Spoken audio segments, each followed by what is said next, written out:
Assalamualaikum warahmatullahi wabarakatuh. Perkenalkan, nama saya Deslina, NIM 2336106. Baiklah, di sini saya akan menjawab 5 pertanyaan mata kuliah Sistem Audit. Soal yang pertama, jelaskan apa itu audit sistem informasi, fungsinya, beserta peran auditor dalam pengembangan sistem audit. Jelaskan apa saja pengendalian audit sistem informasi dan risiko apa yang terjadi di dalam auditing.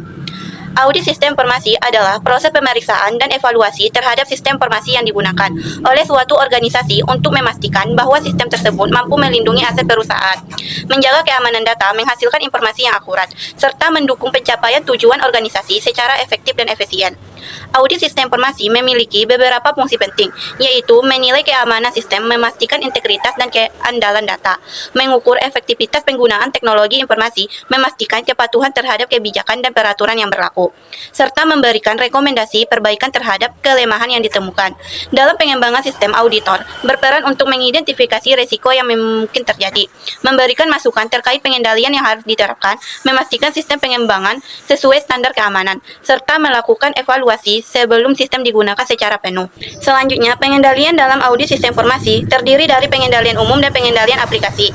Pengendalian umum meliputi pengendalian akses pengguna, keamanan jaringan, pengelolaan perubahan program, backup data, dan pemulihan sistem apabila terjadi gangguan. Sedangkan pengendalian aplikasi meliputi validasi data masukan, pengendalian proses pengelolaan data, pengendalian keluaran sistem, serta otoritas transaksi.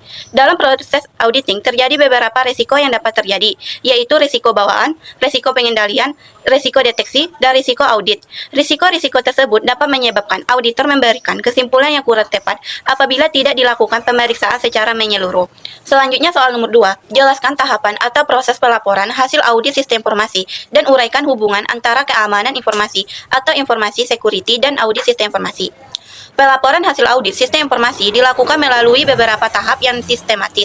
Tahapan yang pertama adalah pengumpulan bukti audit melalui observasi, wawancara, pemeriksaan dokumen, dan pengujian sistem. Setelah bukti terkumpulkan, auditor melakukan analisis terhadap data yang diperoleh untuk menemukan kelemahan atau ketidaksesuaian yang ada dalam sistem. Selanjutnya, auditor menyusun temuan audit yang berisi kondisi yang ditemukan, kriteria yang digunakan sebagai acuan, penyebab terjadinya masalah, dampak yang ditimbulkan, dan rekomendasi perbaikan. Temuan tersebut kemudian didiskusikan dengan pihak manajemen untuk memperoleh klarifikasi dan tanggapan. Setelah itu, auditor menyusun laporan audit yang berisi tujuan audit, ruang lingkup audit, metode yang digunakan, hasil temuan, kesimpulan, dan rekomendasi. Laporan tersebut disampaikan kepada manajemen sebagai dasar pengambilan keputusan dan perbaikan sistem. Tahapan terakhir adalah tidak dilanjutkan untuk memastikan rekomendasi telah dilaksanakan dengan baik. Selanjutnya, keamanan informasi memiliki hubungan yang sangat erat dengan audit sistem informasi, karena salah satu tujuan utama audit adalah menilai efektivitas pengamanan informasi dalam organisasi. Audit sistem informasi digunakan untuk mengevaluasi apakah sistem telah mampu menjaga kerahasiaan, integritas, dan ketersediaan informasi. Kerahasiaan memastikan informasi hanya dapat diakses oleh pihak yang berwenang. Integritas menjamin bahwa data tetap akurat dan tidak diubah tanpa izin. Sedangkan ketersediaan memastikan informasi dapat diakses saat dibutuhkan. Oleh karena itu, audit menjadi alat penting untuk menilai sejauh mana keamanan informasi telah diterapkan dan berjalan secara efektif. Selanjutnya, soal nomor 3. Sebuah organisasi mengidentifikasi risiko tinggi pada sistem mereka tetapi tidak mengalami insiden selama bertahun-tahun. Faktor-faktor apa yang mungkin mencegah risiko tersebut terrealisasi?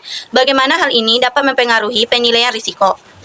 Suatu organisasi dapat memiliki risiko yang tinggi pada sistem informasinya, namun tidak mengalami insiden selama bertahun-tahun karena adanya berbagai faktor yang mampu mencegah risiko tersebut menjadi kenyataan.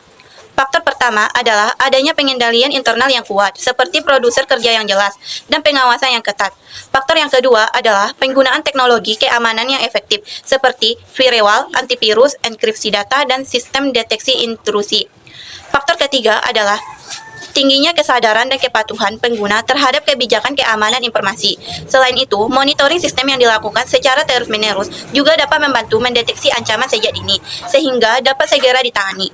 Faktor lain yang mungkin terjadi adalah ancaman belum pernah benar-benar menyasar organisasi tersebut atau adanya unsur keberuntungan sehingga insiden belum terjadi. Selanjutnya, kondisi ini dapat mempengaruhi penilaian risiko karena organisasi mungkin menganggap risiko tersebut rendah.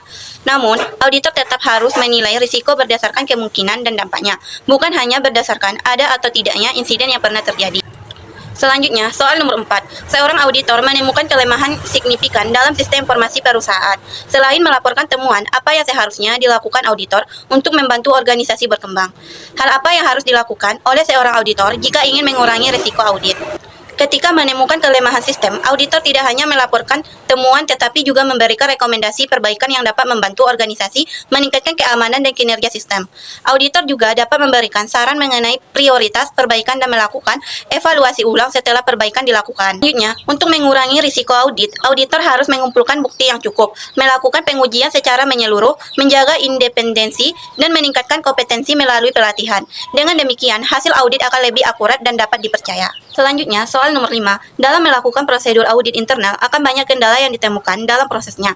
Jelaskan kendala apa saja yang mungkin ditemukan dalam proses tersebut, dan bagaimana mengatasi setiap kendala yang terjadi minimal 10 kendala. Dalam pelaksanaan audit internal, auditor sering menghadapi berbagai kendala yang dapat mempengaruhi efektivitas proses audit. Salah satu kendala yang sering terjadi adalah kurang lengkapnya dokumen yang dibutuhkan sebagai bukti audit. Untuk mengatasinya, auditor perlu meminta dokumen tambahan dan melakukan verifikasi dengan sumber lain. Kendala yang kedua adalah data yang tidak akurat atau tidak konsisten, sehingga auditor harus melakukan validasi data secara menyeluruh. Kendala yang ketiga adalah adanya resistensi atau penolakan dari pegawai yang merasa diawasi, sehingga auditor perlu menjelaskan tujuan audit dan manfaatnya bagi organisasi. Kendala yang keempat adalah keterbatasan waktu yang menyebabkan proses audit menjadi terburu-buru sehingga diperlukan perencanaan dan penjadwalan yang baik. Kendala yang kelima adalah keterbatasan jumlah auditor yang tersedia sehingga beban kerja menjadi tinggi. Solusinya adalah melakukan pembagian tugas yang efektif atau menambahkan tenaga auditor. Kendala yang keenam adalah kurangnya dokumentasi sistem yang menyulitkan auditor dalam memahami proses bisnis, sehingga organisasi perlu memperbaiki dokumentasi yang ada. Kendala yang ketujuh adalah keterbatasan akses terhadap sistem atau data tertentu yang dapat diatasi dengan memperoleh izin resmi dari pihak manajemen. Kendala yang kedelapan adalah kompleksitas teknologi yang digunakan sehingga auditor memerlukan bantuan ahli teknologi informasi. Kendala yang 9 adalah perubahan sistem yang terjadi selama audit berlangsung, sehingga auditor harus menyesuaikan ruang lingkup audit. Kendala yang 10 adalah kurangnya dukungan dari manajemen yang dapat menghambat proses audit, sehingga auditor perlu menjelaskan pentingnya audit bagi peningkatan kinerja organisasi.